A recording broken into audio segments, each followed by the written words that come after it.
UKLO 1 year masters. No IELTS required up to 5 years visa. High visa success rate. హిందుత్వం అంటే ప్రాణం అని కూడా తెలుసు. అంటే దేని వల్ల? ఎందుకంటే నేను పుట్టక ముందుకే నా మతం పుట్టింది. ఆ మతంలో నేను పుట్టాను. ఓకే. ఆ దేశంలో ఉన్నది నా మతం. కాబట్టి సహజంగా నేను హిందువును. నాకు హిందూ మతం మీద మమకారం ఉంటుంది. నేను బలవంతంగా బొట్లు పెడితే భక్తుని గాను. నా ఆత్మసాక్షిగా నాలో ఉన్న ఒక విధమైనటువంటి హిందుత్వభావం అనేది నాకు నచ్చిన బీజేపీలో చేరాను నేను. ఎందుకంటే ఇది అఖండ భారతదేశము, పూర్తిగా హిందుస్థాన్, భారతదేశము, హిందుస్థాన్, ఇండియా అని ఉంటాయి. హిందుస్థాన్ అనేది ఏంది? హిందుస్థాన్ అంటే హిందూ దేశం.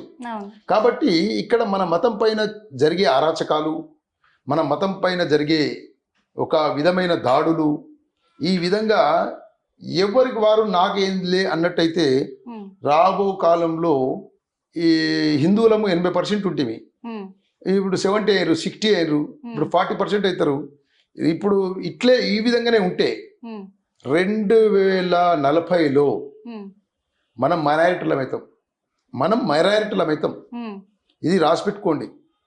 మనం ఈ విధంగానే సోమరితనంతో, అలసత్వంతో, జాగృతం లేకుండా ఉంటే మన హిందువులమంతా మైనారిటీలం అవడం పక్కా. కాబట్టి దయచేసి చెప్తున్నా ఏంటంటే, మనం పుట్టక ముందుకే మతం పుట్టింది, మతంలో మనం పుట్టాము. దేశ అభివృద్ధి కోసం, దేశ సంపద కోసం, దేశం కోసం, హిందుత్వం కోసం, సంస్కృతి కోసం, సాంప్రదాయం కోసం ప్రతి హిందువు బంధువై రక్షణగా ఉండాలని కోరుతున్నాను. అదే సార్, ఎందుకంటే మీరు హిందుతత్వం గురించి ఎంతగానో పోరాడుతూ ఉంటారు కాబట్టి నేను ఈ క్వశ్చన్ అడుగుదాం అనుకుంటున్నా సార్. ఏంటి అంటే, మీరు హిందుతత్వం కోసం ఇంత ఆరాట పడుతూ ఉంటారు, ఇంత ఆవేశపడుతూ ఉంటున్నారు కదా, మరి మీకు ముస్లింలు అంటే పడదా, లేకపోతే దేశ ద్రోహులు అంటే పడదా? నాకు ముస్లింలు చాలా మంది మిత్రులు ఉన్నారు. నేను చదువుకుంది ముస్లింలతోటి, నేను మాట్లాడేది ముస్లింలతోటి. ముస్లింలందరూ చెడ్డవారు అంటలేను నేను, ముస్లిం మతం చెడ్డదంటలేను. ముస్లిం మతాన్ని కప్పుకున్న దేశద్రోహులు, టెర్రరిస్టులు, మరి ఉగ్రవాదులు, మతోన్మాదులు, అరాచక శక్తులు వీటికి వ్యతిరేకం. ఎందుకంటే వీటికి ఆశ్రయం ఇచ్చేవాడు కూడా వాడు ఉగ్రవాదుతో సమానం. అనేది ఏంటంటే, మానవత్వంతో ఒకటే, మనుషులంతో ఒకటి, ఏ మతంలోనే ఉండండి, ఏమైనా ఉండండి, సోదర భావంతో, మంచి కలయికతోటి మన భారతదేశం ఆశ్రయం ఇచ్చింది. అందరం కలిసిమెలిసి ఉండాలతో మేము ఎప్పుడు ఫ్రెండ్షిప్ గానే ఉంటాం. ఎవరైతే దేశద్రోహానికి కానీ, మతోన్మాతులు కానీ, టెర్రరిస్టులు కానీ, ఉగ్రవాదులు కానీ, ఇలాంటి వారికి ఎక్కడికైనా, ఎంతకైనా, ఎప్పటికైనా తెగించి బరిదెగించి కొట్లాడే విధంగా మాకు ఒక సైన్యాన్ని ఏర్పడుతున్నాం. అదంతా ఎక్కడికెక్కడ హిందుత్వం అనేది యువకులలో మంచి శక్తివంతంగా, మంచి ఉత్సాహభరితంగా మేల్కొన్నారు. ఎందుకంటే ఇది నైజాం ప్రభుత్వం పాలించిన గడ్డ తెలంగాణ. ఇక్కడ మనకు కొంచెం హిందూ మతం వస్తువులు మొత్తం ముస్లిం పద్ధతులు, మాట కానీ, యాస కానీ, తిండి కానీ, భావం కానీ, జీవన విధానం కానీ కొన్ని ఆ పద్ధతులు ఏర్పడ్డాయి.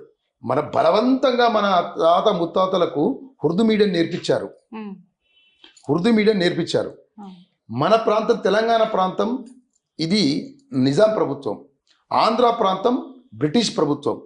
అక్కడ బ్రిటిష్ ప్రభుత్వము ఇంగ్లీష్ మీడియాలు మరియు కాలువలు, రైల్వే స్టేషన్లు, ప్రతి గ్రామానికి రైల్వే స్టేషన్, అక్కడ అభివృద్ధి జరిగి వాణిజ్య పంటలు పండించి మంచి చదువుకొని ఉన్నతమైన ఆఫీసర్లు అయ్యి వాళ్ళ కొడుకులు కూడా ఆఫీసర్లు అయ్యారు.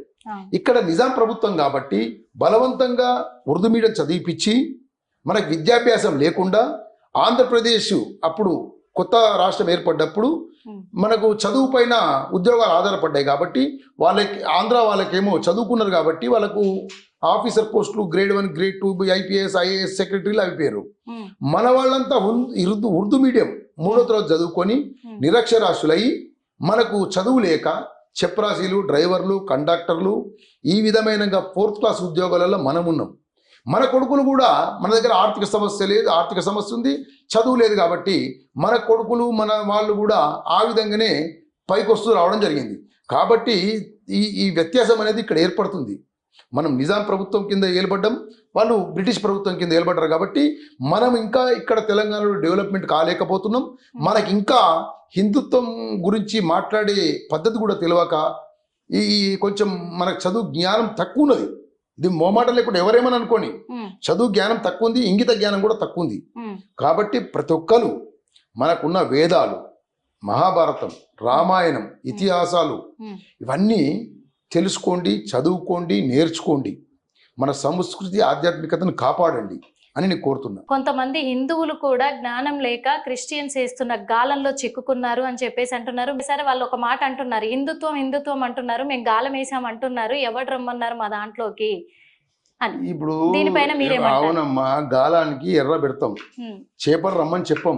ఉమ్, చేప ఎర్ర కోసం వస్తుంది, గాలంలో చిక్కుకుంటుంది. ఉమ్, ఇప్పుడు వాళ్ళకి ఆర్థిక పరిస్థితులే అనుకోండి, కుల వివక్ష అనుకోండి, ఈ విధంగా హిందుత్వం కూడా కొంచెం వెనుకబడుతనం చేసింది ఉమ్, ఏది క్షూద్ర కులాలను.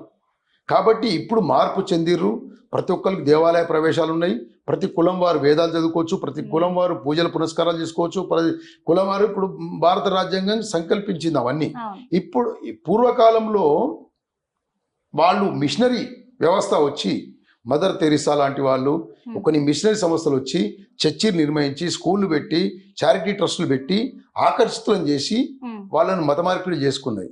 ఉమ్. కాబట్టి అప్పటి విధానం కాదు, ఇప్పుడు మార్పు చెందింది, మనం కూడా మార్పు చెందాలి. ఓకే సార్, ఇప్పటి వరకు ఇక మీ పర్సనల్గా ఎన్ని పెళ్ళిళ్ళు చేసి ఉంటారు సార్? ఎందుకంటే ఇలాంటి కార్యం మీరు చేపట్టారు. ఇప్పటి వరకు 214 ఉమ్, బీద వారికి ఉచిత వివాహాలు నిర్వహించడం జరిగింది. ఉమ్, ప్రతి సంవత్సరం ఉమ్, కార్తీక మాసం నవంబర్ 21 నుంచి ఉమ్, డిసెంబర్ 31, 41 రోజు ఉమ్. రోజు 2000 మంది అయ్యప్ప స్వాములకు ఏకభుక్త భోజనం ఆహా. వాళ్ళకు 14 సంవత్సరాల నుంచి నిర్వహించడం జరుగుతుంది. ఆ, ప్రతి సంవత్సరం ఇప్పుడు కూడా కంటిన్యూగా కొనసాగుతూనే 14 ఉంటుంది. సంవత్సరాల నుంచి 14 సంవత్సరాల నుంచి నిర్విఘ్నంగా 41 రోజులు రోజు 2000 మందికి ఉమ్. అన్నప్రసాద కార్యక్రమాన్ని నిర్వహించడం జరుగుతుంది. ఎందుకంటే